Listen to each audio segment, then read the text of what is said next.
दोस्तों, दिवाली त्योहार का हम सब बेसब्री से इंतजार करते हैं। परंतु अगर मैं आपसे ये कहूं कि पृथ्वी पर केवल हम ही नहीं बल्कि सारी सृष्टि ही दीपावली का इंतजार कर रही है, तो इसमें आपको जरा भी संशय नहीं होना चाहिए। दीपावली से जुड़े सभी रहस्यों को उजागर करता आज का ये वीडियो आपके लिए है बेहद अहम। तो अंत तक देखते रहिए मेरे इस वीडियो को और जानिए अपने दीपावली के त्योहार के वैज्ञानिक और धार्मिक पहलू के बारे में। नमस्ते, मेरा नाम है अरुण और आपका स्वागत है मेरे YouTube चैनल आइडियल फैक्ट्स पर। तो आइए जल्दी से शुरू करते हैं आज का ये वीडियो। तो दोस्तों, सबसे पहले बात करते हैं दीपावली की शब्दावली के बारे में। संस्कृत के अनुसार सूर्यांश भवो दीपा, अर्थात सूर्य का अंश ही दीपक है। दीपक के प्रकाश को सबसे पवित्र माना गया है। मांगलिक कार्यों से लेकर भगवान की आरती तक में हम दीपक का प्रयोग करते हैं। संस्कृत के दीप और आवली शब्दों की संधि से दीपावली अर्थात दीपों की श्रृंखला ही इस त्योहार का शुद्ध नाम है। तो दोस्तों, बात करते हैं दीपावली उत्सव के बारे में।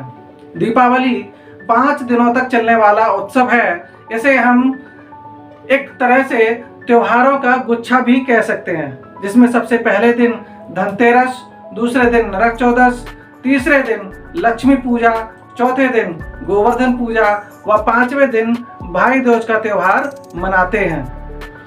तो दोस्तों, सबसे पहले बात करते हैं दीपावली उत्सव के पहले त्योहार यानी कि धनतेरस के बारे में। हिंदी कैलेंडर के अनुसार यह त्योहार कार्तिक मास के कृष्ण पक्ष की त्रयोदशी यानी कि 13वें दिन मनाया जाता है। पूर्व काल में इसी त्रयोदशी को समुद्र मंथन से आयुर्वेद के देवता धन्वंतरी अपने हाथों में कलश के साथ में प्रकट हुए थे।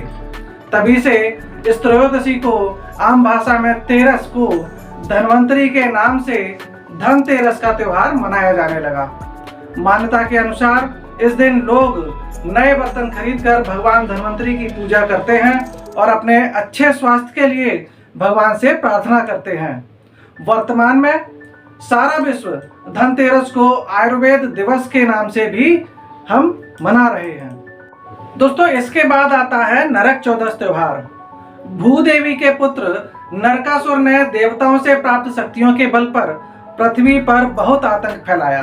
देवताओं के द्वारा उसे यह वरदान मिला था कि उसे केवल उसकी मां ही मार सकती है। तब माता पृथ्वी ने सत्यभामा के अवतार में भगवान श्री कृष्ण की पत्नी बनकर युद्ध के समय कृष्ण की सहायक बनी व उसी युद्ध में नरकासुर को मारने का कारण बनी। इस प्रकार इस दिन चतुर्दशी को नरक चौदस के नाम से मनाया जाने लगा है। दोस्तों, इस उत्सव में तीसरे दिन हम दीपावली मनाते हैं। देवताओं और असुरों के द्वारा किए गए समुद्र मंथन से इसी दिन लक्ष्मी जी पाताल लोक से प्रकट हुई थीं। तभी से प्रत्येक वर्ष धन, यश और वैभव की कामना के लिए लक्ष्मी जी की पूजा का विधान बन गया। दीपावली के दिन महालक्ष्मी के साथ बुद्धि के देवता भगवान श्री गणेश की भी पूजा की जाती है। तो दोस्तों, अब बात करते हैं उत्सव के चौथे दिन यानी कि गोवर्धन पूजा की। भगवान श्री कृष्ण ने गोवर्धन पर्वत के द्वारा ही इंद्र का मान मर्दन किया था और ब्रजवासियों के जीवन की रक्षा की थी।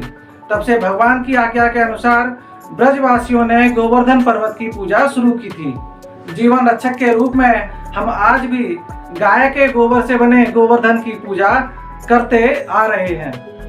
दोस्तों, उत्सव के 5वें दिन हम त्योहार मनाते हैं भाई दूज का। पुराणों के अनुसार एक बार मृत्यु के देवता यमराज अपनी बहन यमुना से मिलने गए थे।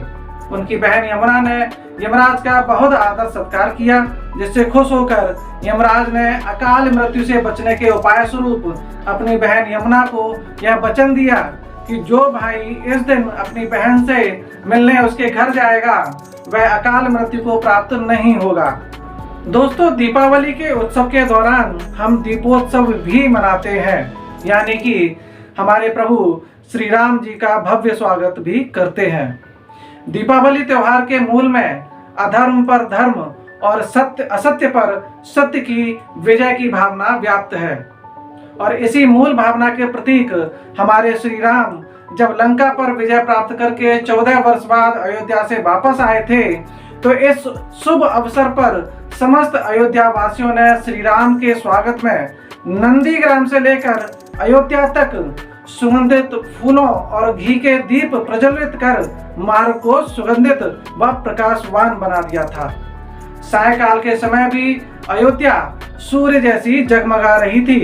तब से लेकर आज तक प्रत्येक दिवाली के अवसर पर हम अपने श्री राम भगवान का स्वागत घी के दीपक जलाकर उसी हर्षोल्लास के साथ करते आ रहे हैं।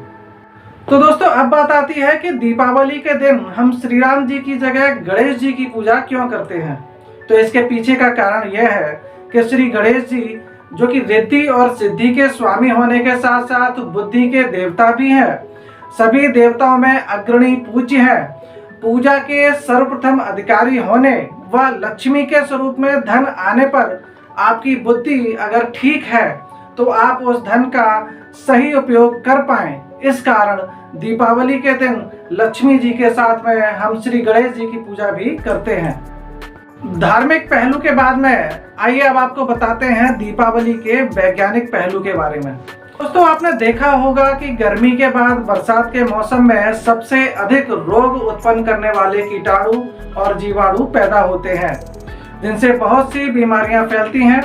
दीपावली त्योहार से पहले हम सभी लोग अपने घरों की सफाई करते हैं और दीपावली के दिन घर के सभी स्थानों और कोनों में मिट्टी से बने दियों में घी और सरसों का तेल डालकर दीपक जलाते हैं, जिससे घर की नकारात्मक ऊर्जा खत्म हो जाती है व हवा शुद्ध हो जाती है। दीपक को एक तरह से हम एयर प्यूरिफायर भी कह सकते हैं। घी और तेल से निकली खुशबू से हानिकारक जीवाणु व रोग पैदा करने वाले सारे कीटाणु, मक्खी, मच्छर खत्म हो जाते हैं। बड़ी संख्या में दीप जलाने से वातावरण में स्थित नमी कम हो जाती है। दोस्तों, क्या आप जानते हैं कि ज्योतिष शास्त्र में समय की गणना को सूर्य और चंद्रमा की गति के आधार पर किया जाता है, जिसमें यह पाया गया है कि अमावस्या के समय सूर्य और चंद्र एक ही साथ 0 डिग्री पर होते हैं, जिसका आशय यह है कि दीपावली की अमावस्या को प्रकृति संतुलित होती है और यही संतुलन हमारे आसपास व शरीर में सकारात्मक ऊर्जा को निष्पादित करता है और इसी ऊर्जा से लक्ष्मी जी का प्राकट्य होता है। तो आइए अब आपसे बात करते हैं दीपावली के सामाजिक पहलू के बारे में। दीपावली त्योहार पर मिट्टी के दीपक बनाने का काम हमारे समाज के सबसे निचले पायदान पर बैठे व्यक्ति कुम्हार के द्वारा की जाती है, जो मिट्टी और चाक की सहायता से दीपकों का निर्माण करता है। यह हमारी जिम्मेदारी है कि चीन में बनी लाइट को ना खरीदकर हम हमारे कुम्हार के हाथ से बने दीपक ही खरीदें, जिससे उसकी आर्थिक स्थिति अच्छी होगी। आपके इस कदम से समाज के इस वर्ग के जीवन में सुधार की एक आशा की किरण दिखाई देती है। तो दोस्तों, आइए अब बात करते हैं दीपावली के आर्थिक पहलू के बारे में। आज के समय में सजावट के लिए दीपावली पर हम फैंसी लाइट का इस्तेमाल बहुत अधिक करते हैं, जो कि काफ़ी महंगी होती हैं। अधिकतर ये लाइटें विदेशों से आती हैं, जिसमें हमारा बहुत सा पैसा विदेशों में चला जाता है। इसीलिए हमारे पूर्वजों ने कुम्हार के द्वारा मिट्टी से बने दीपकों का इस्तेमाल करने की जो व्यवस्था बनाई है वह सर्वथा उचित है। इससे हमारे देश का पैसा देश में ही रहता है और देश की आर्थिक स्थिति का भी उत्थान होता है। तो दोस्तों, अब बात करते हैं दीपावली के पर्यावरण के पहलू के बारे में। फैंसी लाइटें जो कि प्लास्टिक से बनी होती हैं, उपयोग या खराब होने के बाद में उसे खत्म करना आसान नहीं होता है, जबकि कुम्हार के मिट्टी के दियों को हम उपयोग करने के बाद आसानी से खत्म कर सकते हैं, क्योंकि वे वापस मिट्टी में मिल जाते हैं। इस तरह हम अपने पर्यावरण को भी बड़े संकट से बचा सकते हैं। तो दोस्तों, इस तरह से हम श्री राम के अयोध्या आगमन और कालांतर में हमारे ईश्वर द्वारा धर्म स्थापना हेतु किए गए कार्यों को ध्यान में लेते हुए इन दिवसों को त्योहार के रूप में आज भी श्रद्धा भाव से मनाते आ रहे हैं। तो दोस्तों, दीपावली के बारे में ये जानकारी आपको कैसी लगी, ये मेरे वीडियो के कमेंट सेक्शन में जरूर बताएं। इस वीडियो को लाइक करें व अपने दोस्तों को शेयर जरूर करें। मेरे चैनल को सब्सक्राइब करना ना भूलिए।